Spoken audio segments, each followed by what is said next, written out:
Assalamualaikum warahmatullahi wabarakatuh. Waalaikumsalam. Waalaikumsalam Waalaikumsalam warahmatullahi wabarakatuh. warahmatullahi wabarakatuh. Selamat malam semua. Kembali lagi dengan kita di podcast kelompok A PGSD 2022C. Nah, teman-teman, ada peribahasa yang sering kita dengar, yaitu tak kenal maka tak sayang. Jadi kita kenalan dulu ya. Sebelumnya, perkenalkan saya Fakruni Sandoyo dengan NIM 056 yang menjadi host pada podcast hari ini. Nah, kali ini kita kedatangan seorang yang luar biasa yang akan sharing-sharing bareng kita, yang akan membahas terkait model pembelajaran terpadu. Nah, kita sapa dulu nih narasumber kita hari ini. Halo Kak Indah, apa kabar? Hai Kak Anissa, Alhamdulillah baik. Kak Anissa sendiri bagaimana ini katanya? Alhamdulillah baik. Bisa diperkenalkan diri pada teman-teman nih Kak Indah. Oke, baik. Jadi perkenalkan nama saya Indah Setia Rahyunadin dengan NIM 057. Tentunya dari PGSD kelas 2022C. Baik, langsung saja ke inti pembicaraan ya, biar nggak lama-lama. Nah, ngomong-ngomong tentang pembelajaran terpadu, emang bener nih Kak Indah, tipe model pembelajaran terpadu itu ada 10. Oh iya, benar sekali Kak Nisa. Jadi model pembelajaran terpadu ini ada seperti model fragmented, kemudian ada connected, kemudian kemarin kita bahas nested ya, kemudian ada sequence, ada shared, kemudian ada web, ada thread, kemudian ada integrate, ada model immerse juga, dan ada network gitu Kak Nisa. Kenapa ini emangnya? Nah, sepertinya saya tertarik nih Kak Indah dengan model pembelajaran yang shared. Share itu berbagi. Gimana itu Kak Indah? Apakah pembelajarannya dibagi-bagi? Boleh dijelasin nih Kak Indah kepada teman-teman. Apa itu pembelajaran share? Oke, pembelajaran shared. Jadi, model pembelajaran yang tipe shared ini itu pembelajaran yang memadukan kesamaan konsep di antara dua disiplin ilmu. Tidak hanya konsep itu ya, jadi ada kesamaan keterampilan, ada kesamaan sikap, seperti itu. Jadi ada dua disiplin ilmu itu memiliki kesamaan konsep dan saling tumpang tindih di antaranya. Nah, mungkin agak bingung ya. Jadi analoginya seperti ini. Misal kita ingin melihat sesuatu yang jauh gitu ya. Biasanya kan kita pakai teropong. Nah, teropong itu ada dua lensa ya kan? Ada satu lensa untuk mata sebelah kanan, ada satu lensa lagi untuk mata sebelah kiri. Nah, masing-masing mata kita ini melihat di lensa yang berbeda. Tapi apabila kita letakkan kedua pandangan kita di antara kedua lensa tersebut, maka kedua mata kita itu sama-sama melihat satu objek. Ya. Jadi, diibaratkannya itu kedua lensa di teropong itu ibarat dua disiplin ilmu atau dua mata pelajaran. Kemudian objek yang kita lihat itu ibarat konsep atau fokus dalam pembelajaran disiplin ilmu itu tadi. Begitu Kak Nisa. Baik, Kak Indah. Jadi, share ini itu ada dua mata pelajaran yang memiliki konsep masing-masing. Nah, di antara konsepnya ini ada kesamaan antara konsep pada mapel satu dengan mapel satunya lagi. Begitu ya, Kak Indah? Ya, benar sekali. Gimana sudah jelas ya? Sudah jelas, sangat jelas atau masih ada yang dibingungkan gitu? Tapi sepertinya sudah sangat jelas gitu ya. Ya, sudah jelas nih, Kak Indah. Nah, selanjutnya, Kak Indah, kita bahas lebih detail lagi gitu ya, Kak Indah.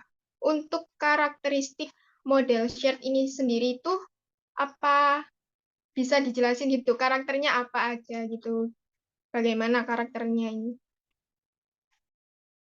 Oke, baik. Jadi model pembelajaran tipe shared ini itu ada dua karakteristik yang paling menonjol gitu ya. Ini bisa jadi penanda untuk membedakan di antara tipe-tipe yang lainnya dalam pembelajaran terpadu gitu ya.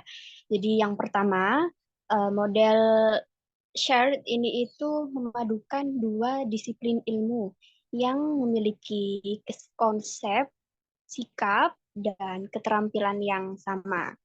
Jadi ada dua disiplin ilmu, keduanya ini sama-sama memiliki kesamaan konsep, sikap, dan keterampilan gitu. Kemudian karakteristik yang kedua itu memiliki disiplin komplementer, yang artinya antara ilmu yang satu dengan yang lainnya itu saling berkaitan. Nah, seperti itu, Kak Nisa. Bagaimana? Baik-baik, Kak Indah. Jadi seperti itu ya karakteristiknya. Nah, kalau dalam penerapannya sendiri, contohnya sendiri, kalau dalam pembelajaran itu gimana, Kak Indah? Bisa dijelasin? Untuk contohnya, yang konsep ya, misal nih, kita ambil pada mata pelajaran IPA. Nah, di dalamnya itu ada bab tentang fotosintesis ya? Iya, iya, oke. Jadi di dalam mapel IPA itu ada bab belajar tentang fotosintesis. Nah, kita semua ini pasti tahu ya, kalau fotosintesis ini itu layaknya siklus gitu. Kita belajar tentang bagaimana proses fotosintesis. Sama halnya dengan kita belajar siklus fotosintesis itu sendiri. Nah, kemudian pada mapel yang lain, misalnya mapel bahasa Indonesia nih, kita juga pernah belajar tentang biografi ya tentunya. Nah, biografi itu kalau kita tahu, kita belajar mengenai kehidupan seseorang dari sejak kecil hingga dewasa. Nah, itu kan sama aja kita belajar tentang siklus kehidupan seseorang gitu ya. Seseorang yang patut kita teladani. Biasanya kan seperti itu. Nah, jadi dalam mapel IPA itu tadi kita belajar tentang siklus fotosintesis. Kemudian di mapel bahasa Indonesia kita belajar tentang siklus kehidupan seseorang atau siklus kehidupan manusia gitu. Nah, dari kedua mapel ini itu sama-sama memiliki kesamaan konsep, yaitu sama-sama mempelajari tentang siklus seperti itu. Ya, mungkin seperti itu saja ya. Oh, jadi lagi-lagi merujuk pada definisi awal tadi ya, Kak Indah. Jadi intinya ada dua disiplin ilmu yang memiliki konsep yang sama dan tidak hanya pada konsep saja, tapi juga pada sikap dan keterampilannya. Gitu ya, Kak Indah? Ya, benar sekali. Benar ya. Kalau begitu, saya berarti nih sejak dulu selalu menggunakan model shared nih, Kak Indah. Dari mapel satu ke mapel yang lain ada keterkaitannya. Adakah kesamaannya? Nah, benar begitu, Kak Indah. Ya, benar. Jadi memang model tipe shared ini itu mm, mungkin cocok ya untuk semua jenjang pendidikan menurut saya ini ya. Karena mulai dari SD, SMP, SMA hingga sekarang ini kita di perguruan tinggi, kita itu juga mengalami kalau disiplin ilmu satu dengan yang lainnya itu saling berkaitan, saling memiliki kesamaan konsep seperti itu. Iya, tidak ya? Benar begitu ya? Bagaimana Kak Nisa? Benar-benar, Kak Indah.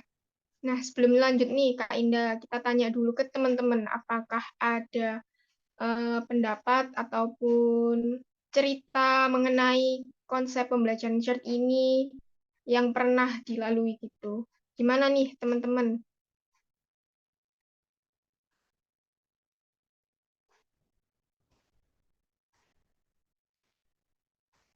Sepertinya banyak nih ceritanya Kak Indah, tapi nggak mau berbagi sama kita nih ceritanya Kak Indah. Jadi langsung saja, lanjut saja ya Kak Indah. Sebenarnya nih, pasti model pembelajaran itu tadi ada kekurangan dan kelebihannya. Nah, apa saja nih Kak Indah kelebihan ataupun kekurangan dari model pembelajaran shared ini sendiri? Baik, untuk kekurangannya ini saya mengutip ya dari sumber gitu ya. Kekurangannya mungkin waktu yang diperlukan untuk mengembangkan tipe shared ini itu membutuhkan waktu yang cukup lama gitu. Kemudian dalam penyusunan proses pembelajaran tipe shared ini itu juga perlu kompromi dan kerjasama serta kepercayaan di dalam tim, gitu. Kemudian pada tahap awal pengintegrasian dua disiplin ilmu itu juga memerlukan komitmen antar partner gitu.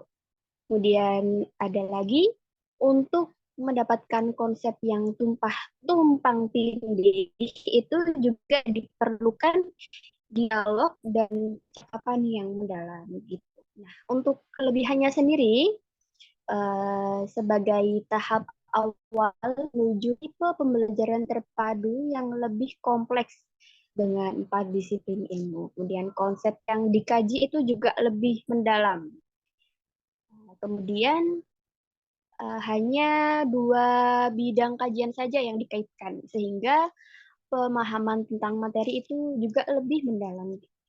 Kemudian ada dengan pasangan bidang kajian memfasilitasi pembelajaran yang lebih mendalam pada saat menyampaikan konsep yang tumpang tindih.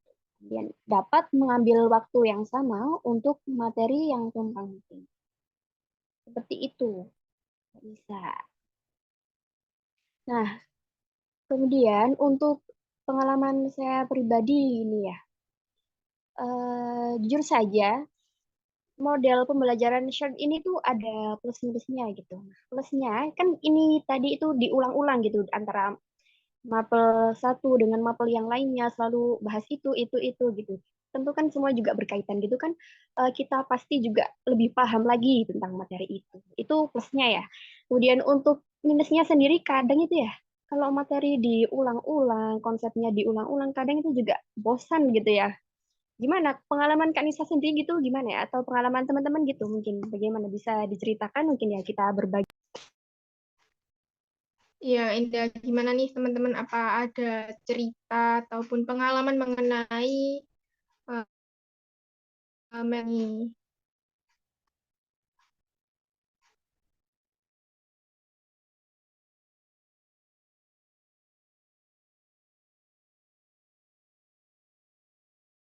Sepertinya ini teman-teman malu-malu ya Kak Nisa. Mungkin Kak Nisa sendiri bagaimana? Eh, apakah mungkin merasakan hal yang sama seperti yang saya rasakan gitu tadi atau Benar sekali, Kak Indah. Saya merasakan hal yang sama seperti Kak Indah gitu. baik. Nah, Kak Indah, tidak terasa nih, kita udah membahas lebih detail mengenai metode pembelajaran share. Dan semoga kita mendapatkan ilmu yang bermanfaat dari Kak Indah sendiri gitu ya. Baik, saya ucapkan terima kasih kepada teman-teman yang sudah mengikuti podcast kita pada malam hari ini. Terima kasih juga kepada Kak Indah yang sudah mau sharing mengenai mode pembelajaran chat ini.